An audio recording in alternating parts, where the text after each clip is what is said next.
Okay, looks like we are live. The right microphone. And what I thought I would do today is actually tell you a bit of a story. Changed my friend's name just to protect his privacy. And really, what it is well, I'll back up. So I think it was last week or the week before, I was having a conversation with a buddy of mine, Jim, and he is a very successful real estate investor, builder, and he's been kind of transitioning and breaking into the world of commercial real estate. And one of the now this kind of goes back 2 or 3 years. I can't remember exactly how long ago we met in Tahoe, but he was telling me about what he does. And then obviously I was telling him about some of the stuff that I do in commercial real estate, whether it's retail, industrial, multifamily. And, we stayed in touch. We'd talk every couple of weeks, and he would send me deals every once in a while. What do you think of this, Shane? What do you think of that? And eventually he was kind of really starting to understand the rules of the game, how to underwrite a deal, what a value add property looked like. And so he was getting a very good sense in terms of, a good asset versus a property or maybe a group of people, because he was primarily investing passively at first until he really understood the game of commercial real estate. And then one day, Jim says to me, Shane, it really boils down to who you know, because a lot of the deals that he saw initially really were not that good. But as he started to build more and more relationships, as he tapped into the network that he had where he lives in Minneapolis, he was able to really start to see some great deals. And it was only a couple of groups that were really showing him real deals. And it's something I talk about a lot, and that is commercial real estate really is a relationship game. And what I thought I would do today is kind of talk to you a little bit about, now this is going to be for passive investors. So if you're going to invest passively in someone else's deal, or if you decide to invest actively, it really does come down to a couple of principles, if you will. And that's, I think, more important than specifics. I mean, obviously, I'm going to talk about specific, how to underwrite a deal, how to look at the NOI, how to do value add. But today, what I want to talk about is one of the challenges. Hey, good morning, buddy. Come here. So this is kind of what happens sometimes when you're doing these lives. Come here, bud. You gotta put your son's shirt on. Okay, you go upstairs and let Daddy finish this, okay?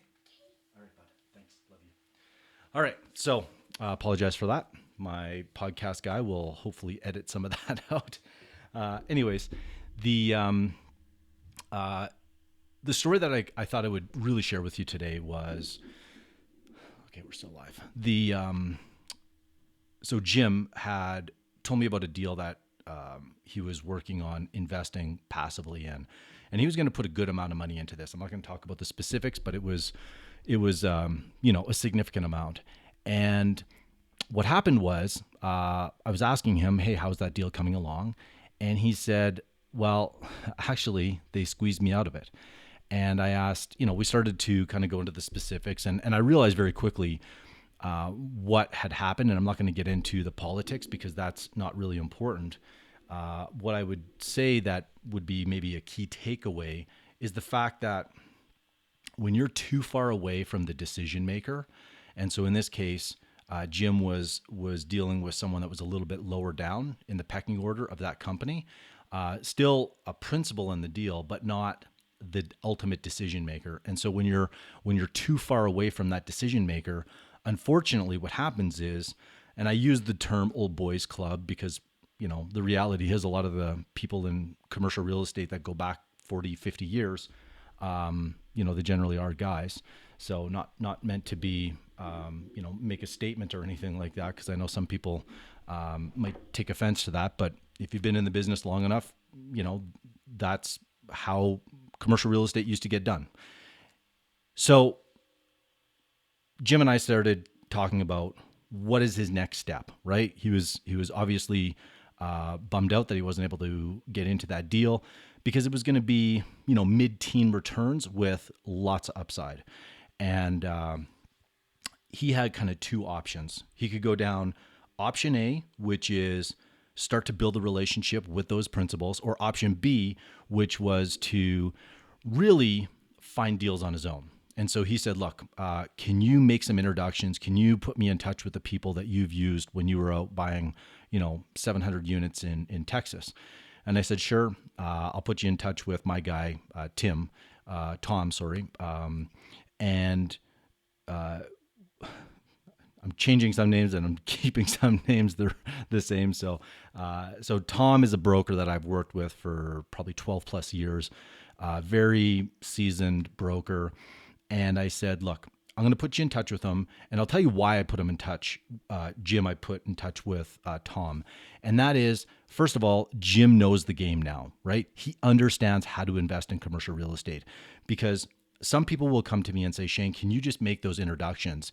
And unfortunately, what happens, or what's happened in the past, is if you've only done residential and you've never invested in commercial and you don't really understand the game, and the game is really like how to find deals, how to finance deals, how to fix them.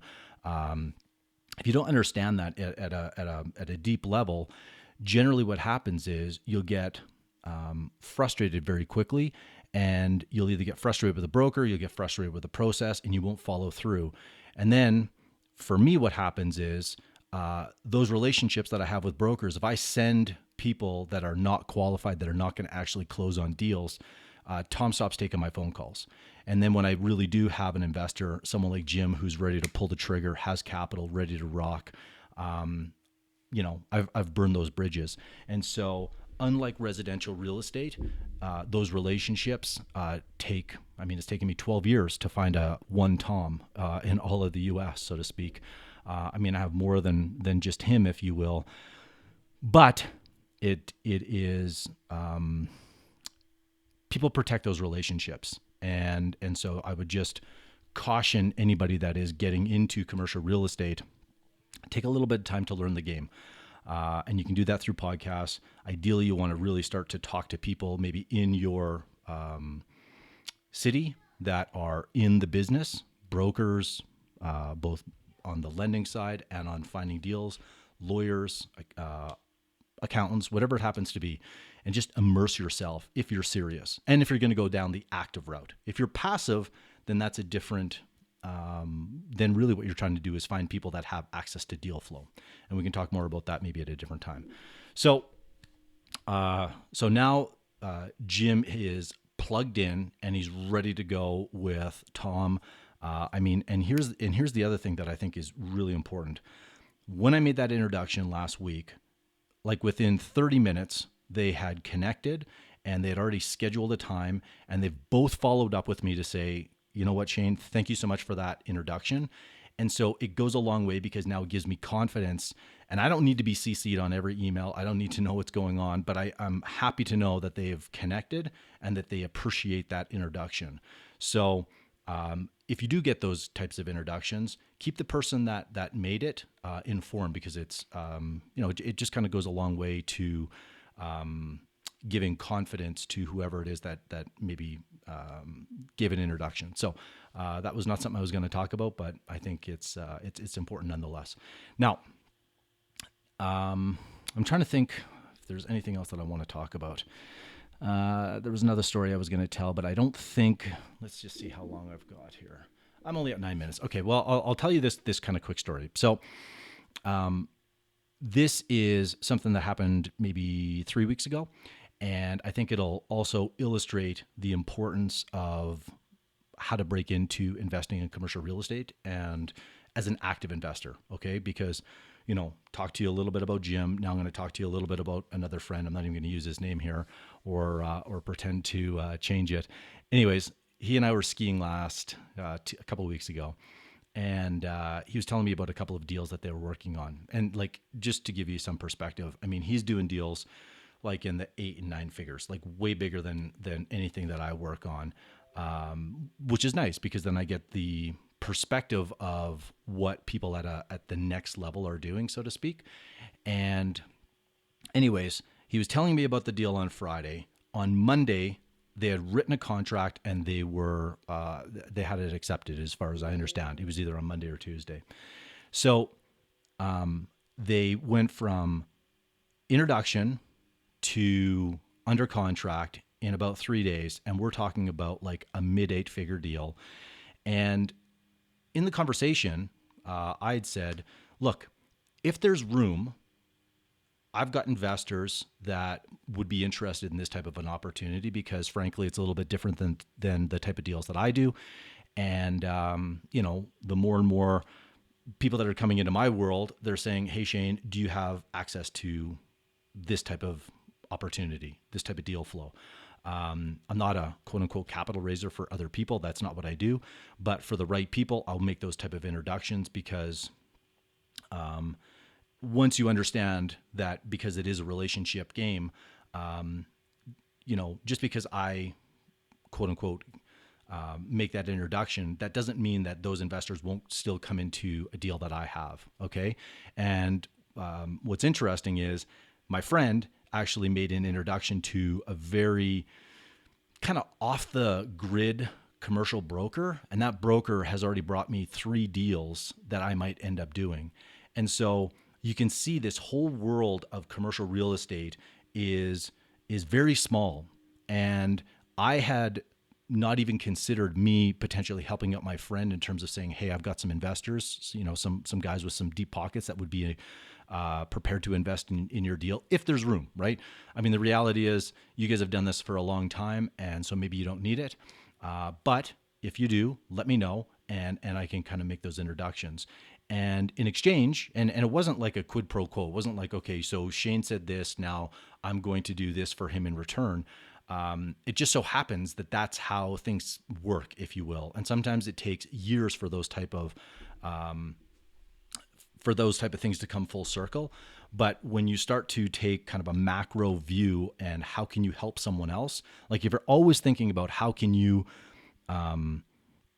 support and help, then it will come back. And I know that I sent an email out to my list, and I wasn't planning on talking about it today, but I'm only at 12 minutes here, and usually these videos go a little bit longer, so I'll just kind of paraphrase and summarize.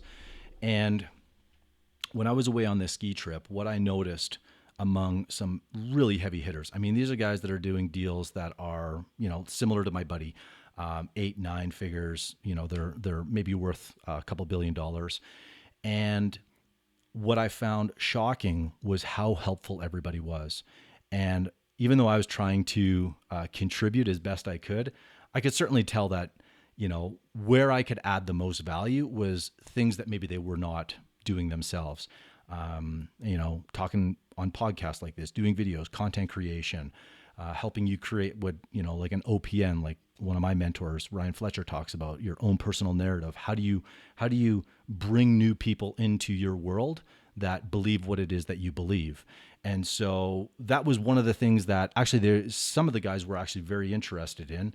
I don't think anybody's going to go out and start a podcast based on that conversation or on the trip that I was on, but it added value and it separated me. And everybody there, you could tell, was staying in their swim lanes. Some guys were like experts at industrial. Some were experts at concrete high-rise multifamily.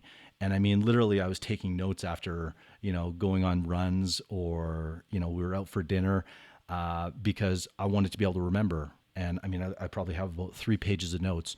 Another guy that I'd never learned or had really talked to anybody that was in self-storage. And so he was talking about self-storage and the metrics and why he liked it and how to identify locations. And you might think, okay, well, here's a guy who is sharing his quote unquote secrets, his trade secrets. Wouldn't someone that's worth $1 billion just take that and then try to go and replicate it? And the reality is no. What everybody there understood was, and this kind of goes to a book that I'm reading right now, Who Not How. I think it's by Dan Sullivan and another gentleman. And the concept behind it is, I mean, even if I think the guy's name was Reed, shared like for an hour straight, and he did, probably on 3 nights, about how to identify locations. What were the metrics? How big of a site? How tall? How many, the bay size, everything. Like, I mean, just the specifics, like you wouldn't believe. At the end of the day, I walked away saying, okay, I could try to go and do this on my own.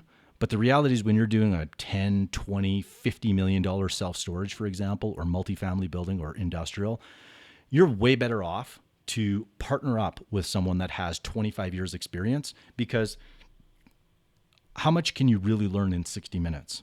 I mean, once you've done this enough, you realize the nuances of every investment are the smallest things can make the biggest impact, from how the columns are spaced to how you load to the specific side of the street that you're on. I mean, like things that until you're into a deal, you wouldn't even appreciate. And you can pretty much talk to any seasoned developer or investor, and they will say that generally speaking, every investment they make, they learn something new.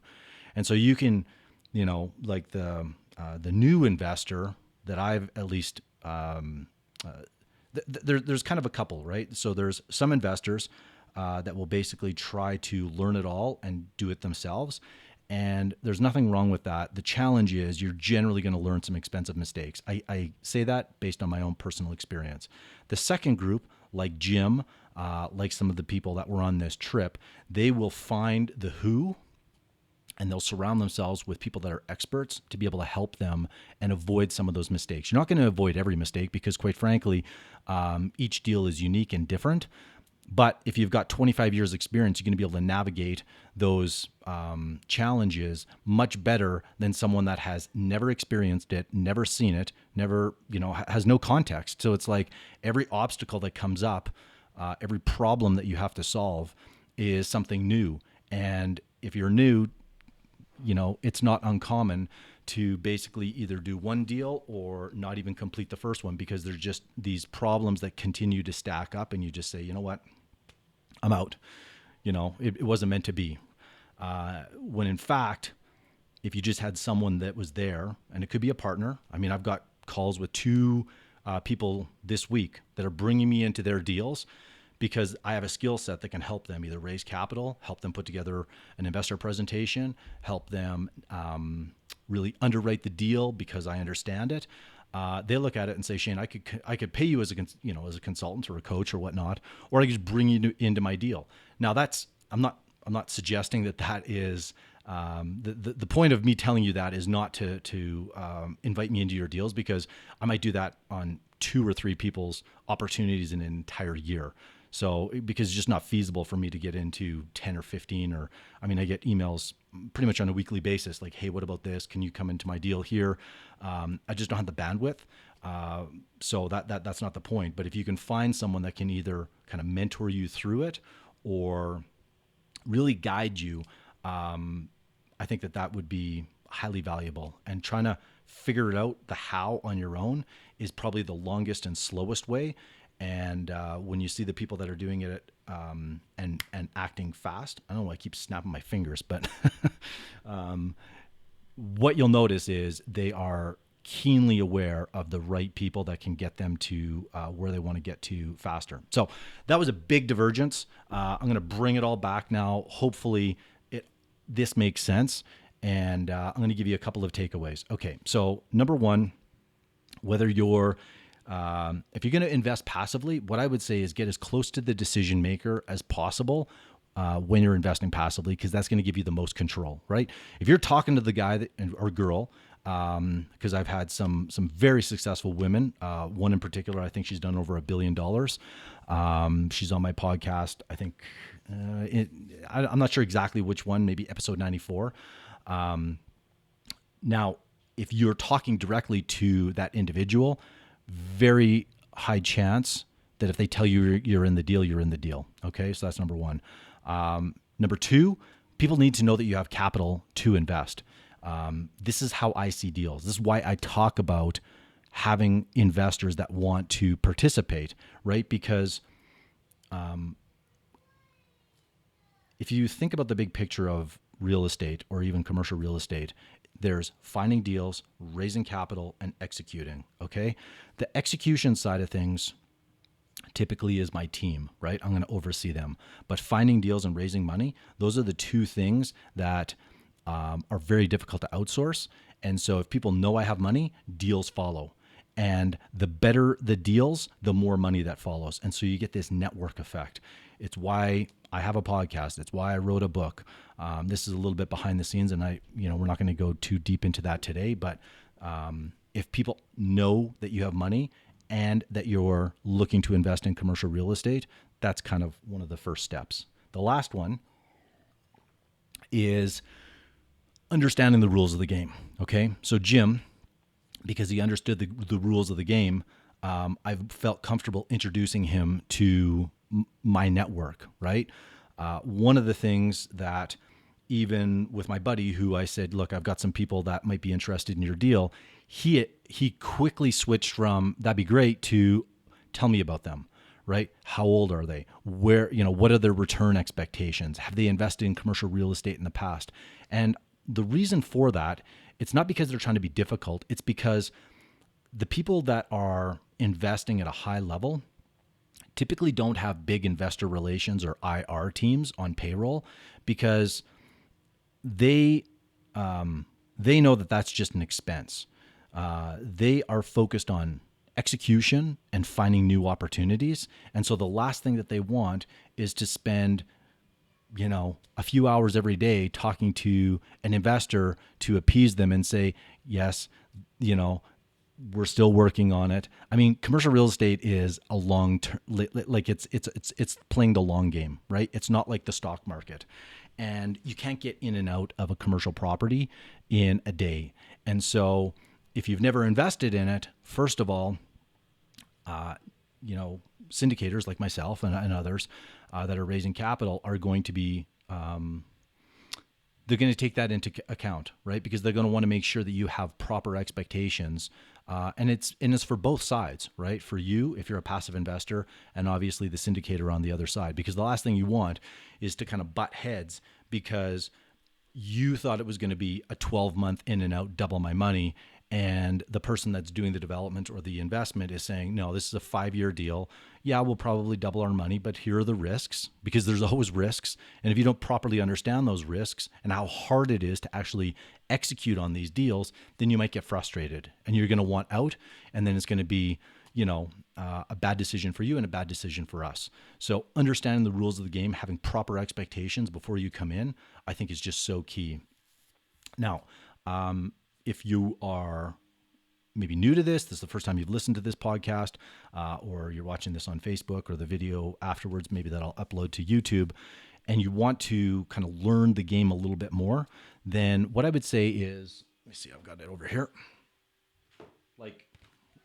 This is a physical version of my book, Club Syndication. It's short. It's only 50 some odd pages, because I know that most people are busy, and the last thing they want is to read another 200 or 300 page book on how to invest in commercial real estate, either actively or passively. So I just wrote this short book, kind of tells you a little bit about how I got into it and some of the lessons that I think are the most important. And it's distilled down. Now there's other books out there. There's some great books that are much bigger, and I have them on my bookshelf back over here. But like I said, if you just want to learn the game of commercial real estate, then this would be a very good start. And I think you can get a PDF on my website, shanemelanson.com. You can just download it. But if you want to buy the book, the PDF version, as well as a bunch of videos and some other training that I go into, just click on the book tab. And I don't know, there's probably 1 or 2 hours. There's a bonus training I did with a gentleman who asked me for about 75 minutes, how to invest passively.